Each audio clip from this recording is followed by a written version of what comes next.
पटेल साहब क्या कहेंगे, जिस तरह से वार्ड क्रमांक 37 प्रभाग क्रमांक 9 के लोग परेशान है, उनके जो मतदान यादी में से नाम 10 में गया है, तो उनको क्या आह्वान करेंगे, क्या बोलेंगे आप? प्रभाग क्रमांक 9 के जो मतदार है वो कुछ 10 में गए, कुछ 8 में गए हुए, तो हम मतदारों को इतना ही बोलेंगे कि अपने अपने यादी के अंदर अपना मतदार यादी नाम चेक करें। अगर आपको लगता है कि अपना नाम दूसरे तरफ गया है तो उसके लिए अपने पास टाइम है अभी 3 तारीख तक, तो अपने यादी में नाम ले सकते हैं प्रभाग के अंदर। आपने महानगर पालिका आयुक्त को जाके शिष्टमंडल ने जो तो निवेदन दिया है, आयुक्त जी श्रीकांत साहब ने क्या आश्वासन दिया आपको? हमारे पार्टी का आदेश आया, हमारे जिला अध्यक्ष और शहर अध्यक्ष और खासदार साहब के या कलेक्टर को और कमिश्नर जी श्रीकांत, इनको निवेदन दो और जो भी तफावत है यादें के अंदर, वो यादें में जो है तो हमारे जो वार्ड का जो मतदान गया हुआ है वो प्रभाग में और वापस लाना चाहिए। आपको क्या लगता है राजकीय षड्यंत्र है यादिया के पीछे? प्रशासन जिम्मेदार है इसके अंदर। क्या कार्रवाई होनी चाहिए प्रशासक के अधिकारियों? जनता के भावना के साथ जो है तो प्रशासन खिलवाड़ कर रहा और इधर यादी में उधर नाम डाल रहा है और जो है तो उसका सर्वे बराबर नहीं हो रहा, और जो ऑफिस में बैठ के और कुछ ठहराविक लोगों के कहने के ऊपर ये सब कारोबार चल रहा है। अगर आपके निवेदन के ऊपर कार्रवाई नहीं हुई तो आगे क्या भूमिका रहेंगी आपके पक्ष की? अभी पार्टी का जो आदेश आएगा उसके ऊपर हम काम करेंगे, नहीं तो हम कोर्ट में जाने की भी तैयारी करेंगे। आपका नाम? मुसा नूर मोहम्मद पटेल। तुम्ही यांच्यानंतर बोला। वो काय सांगणार, जे याद्यामध्ये तफावत आहे, आपण आयुक्तांनी निवेदन दिलं आणि प्रभाग 9 मधून 10 मध्ये काही मतदान गेलेलं आहे आणि त्याच्यावर तुम्ही अनेकदा निवेदन दिलेलं, चर्चा केली, पत्रकारांसोबत पण चर्चा झाली, पण काय त्याच्यामध्ये काय तफावत आहे नेमकं जनतेला सांगा। माझं नाव सुनील साळे, प्रभाग क्रमांक 9। ॲक्च्युली मी 17 ऑक्टोबर 2025ला निवेदन दिलं होतं। मी ऑनलाईन याद्या चेक केला होता, त्यावेळेस मला हा धोका कळला होता, त्यावेळेस हा घोटाळा मला कळला होता। मी त्यावेळेस निवेदन दिलं होतं आणि माननीय कलेक्टर महोदयांना सांगितलं होतं की तुम्ही हा विषय जो आहे अगोदर मार्गी लावा। त्यांनी जे करायचं तेच केलं, प्रशासन सुद्धा व्यवस्थेच्या बाजूनच आहे। मला एक सांगायचं आहे की भारतीय लोकशाहीमध्ये फंडामेंटल राईट्स जो आहे, भारतीय लोकांचा मूलभूत अधिकार, त्याला आर्टिकल 19 म्हणले गेलेले आहे, तो त्यांचा मताचा अधिकार आहे, त्यांचं अभिव्यक्ती स्वातंत्र्य आहे, त्यांचं विचार स्वातंत्र्य आहे, त्यांना व्यक्त होण्याचं स्वातंत्र्य आहे। तर हे स्वातंत्र्य कुठंतरी इथली जी व्यवस्था आहे, देशाची जी व्यवस्था आहे, राज्याची जी व्यवस्था आहे, राजकीय व्यवस्था, ते जे व्यवस्था लोकांचं अभिव्यक्ती स्वातंत्र्य नष्ट करू बघत आहे। मला एक सांगायचं आहे की मी वेळोवेळी निवेदन दिलेले, आंदोलनं सुद्धा केलेले आहेत। यांनी प्रभाग सिस्टम केली, प्रभाग सिस्टम ही त्यांनी ऑफिसमध्ये बसून केली। ते ॲक्च्युअली फील्डवर्कमध्ये वार्डात जाऊन, प्रभागात जाऊन जो नकाशा आहे तो बनवायला पाहिजे होता। यांनी काय केलं, त्यांच्या ऑफिसमध्ये एसीच्या कॅबिनमध्ये बसून तयार केलेला आहे।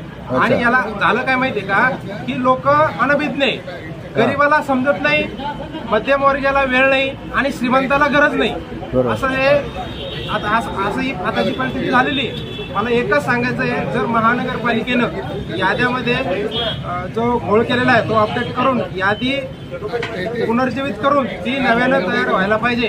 आणि आमच्या विधानसभा फुलंब्री 106 मधील प्रभाग क्रमांक 9 मधील बूथ क्रमांक 297, 298 आणि 299 हे 3 बूथ तिकडे गेलेले आहेत। तर हे 3 बूथ जशाच्या तसे त्यांनी पर्यायी इथं व्यवस्था तयार करावी आणि त्यांना बूथसाठी जर समजा टेक्निकल प्रॉब्लेम असेल तर आमच्याकडे विश्वभारती शाळा आहे, आमच्याकडे शारदा सुमन शाळा आहे, या व्यवस्था आहेत। जर समजा प्रशासनाने आमच्या निवेदनावर काम केलं नाही तर मी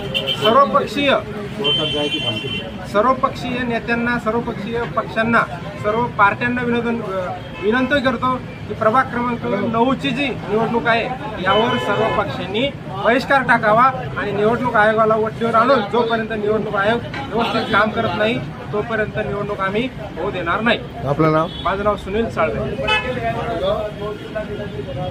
हो, काय सांगणार, आज चिकल ठाणा परिसरातील जे मतदार याद्यामध्ये जे घोळ उघड आलेलं आहे त्याच्यामध्ये प्रत्येक पक्षाच्या पदाधिकाऱ्यांनी, कार्यकर्त्यांनी जाऊन आक्षेप घेतलेला आहे। आपल्या प्रभागामध्ये काय नेमकं तफावत आहे याद्यामध्ये? सर्वप्रथम निवडणूक आयोग म्हणतंय आम्ही स्वतंत्र काम करतो, सर्वात मोठा प्रश्नचिन्ह हा उपस्थित राहतोय की निवडणूक आयोग खरंच प्रामाणिकपणे स्वतंत्र काम करतोय का? आज कित्येक याद्यामध्ये घोळ आहेत, कित्येक प्रभागामध्ये घोळ आहेत. 25 मधला प्रभागामध्ये आम्ही आज काम करतो. 25 मधील प्रभागामधील काही महिला माझ्या ऑफिसवर आल्या, त्यांची नावं हे 9 नंबर प्रभागामध्ये गेलेले आहेत. अशा असंख्य महिला, असंख्य वोटर आहेत की त्यांचं नाव प्रभाग 9 मध्ये गेलेलं आहे. त्यांच्या मनात खतखत आहे, त्यांच्या मनात ही तळमळ आहे की दादा आमच्याकडचे राशन कार्ड आहे, आमच्याकडचे पिवळं राशन कार्ड आहे, आमचं राशन कार्ड काय बंद होणार का नाही, आमच्या पोटा पाण्याचा प्रश्न काय बंद होईल का नाही, हा त्यांच्या मनात प्रश्न आहे. मला निवडणूक आयोगाला प्रश्न करायचा आहे की खरंच का तुम्ही या मायबाप जनतेसोबत खिलवाड करतायत का? हा प्रश्न आम्ही तुमच्यासोबत उपस्थित करतोय.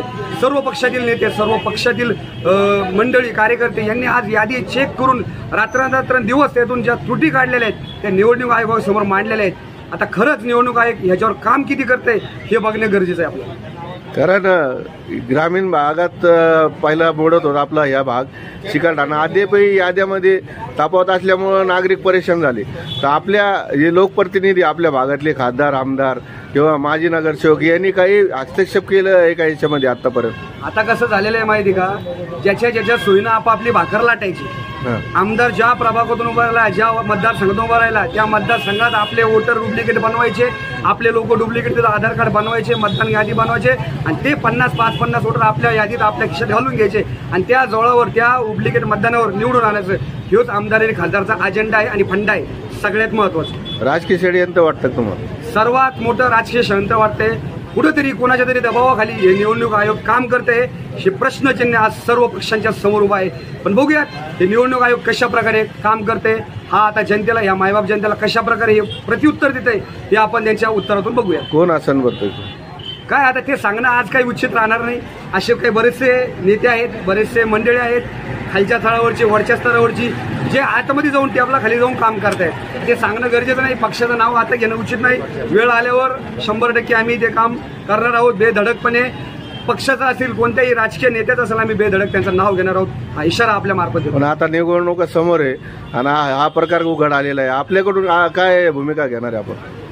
सर्व घटक पक्षातील, सर्व राजकीय पक्षाची एकच मागणी आहे, जोपर्यंत मतदार यादीतील घोळ हा तुम्ही निष्कर्ष करत नाही, जोपर्यंत नीट करत नाही, मतदार यादीतील जे मतदार यादी जो लोक आहेत त्यांचे व्यवस्थित प्रभागामध्ये नाव डिक्लेअर करत नाही, तोपर्यंत हे मतदान तुम्ही घेऊ नका, अशी मागणी मी आज तुमच्याद्वारे करतोय. काय सांगणार भाऊ? हे जे सगळं घडलेलं आहे राजकीय पोटी, फायद्यापोटी सरकारच्या लोकांनी बसून करेल असं पण नागरिकांचं म्हणणं आहे. हो, बरोबर आहे. आपल्याकडून काय सांगणार? मी असं सांगू इच्छितो की ज्या प्रस्थापित राजकीय व्यवस्थेनं त्यांच्या राजकीय भवितव्यासाठी, म्हणजे दुसरा माणूस निवडून आलाच नाही पाहिजे, त्यांचाच माणूस निवडून आला पाहिजे, तर त्यासाठी ही पूर्णतः अगोदरची प्री प्लॅनिंग चालू आहे आणि त्यांची मायक्रो प्लॅनिंग चालू आहे. लोक अनभिज्ञ आहेत. आम्ही लोकांना एकच सांगत आहोत की तुमचं मतदार यादीतील नाव खात्री करा आणि तुमचं मतदार यादीतील नाव आपल्याच प्रभागात असायला पाहिजे, हे आम्ही लोकांना जागृत करत आहे. परंतु विषय असा आहे की प्रस्थापित व्यवस्थेला हे मान्य नाही. त्यांची सत्ता त्यांच्या जवळच राहिली पाहिजे, त्यांचं पॉकेट त्यांच्या जवळच राहिलं पाहिजे, अशी त्यांची भूमिका आहे.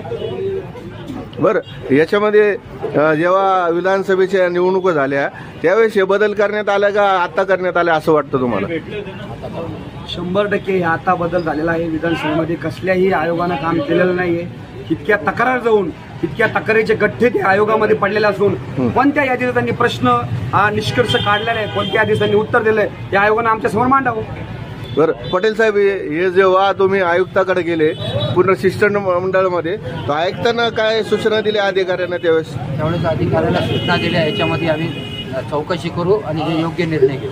बरं, तुम्हाला अपेक्षा काय आयुक्ताकडून दुरुस्त होईल का ती सगळं? दुरुस्ती व्हायलाच पाहिजे, नसतं आपलं अन्याय होईल जनतेबरोबर. आपल्याकडून काय भूमिका असणार नंतर? आम्ही त्याच्या विरोधामध्ये जे आवाज उचलायचा आहे ते आमचं काम आहे, ते उचलू आम्ही.